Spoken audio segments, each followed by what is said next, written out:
Hello，大家好，我嘅 Alan 啊，好耐冇見。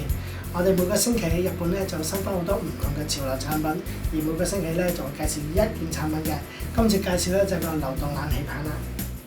其實操作咧就好簡單嘅，上面咧呢度有一個鍵盤喺度啦，撳咗個掣安咗之後咧，我哋就會等30秒。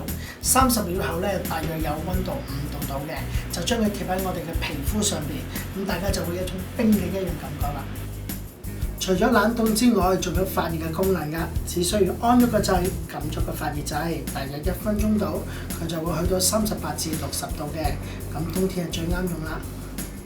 其實仲有第3個功能嘅就係流動充電器啦。電話成日都冇電，而家就可以去到邊充到邊啦。除咗手提電話之外，仲可以充埋 iPad、平板電腦、遊戲機都幾方便㗎。咁大家唔使驚冇電啦。頭先介紹嘅流動冷氣棒係咪好正呢？下個星期我哋會好多唔同嘅新嘅潮流產品介紹喎，到時見，拜拜。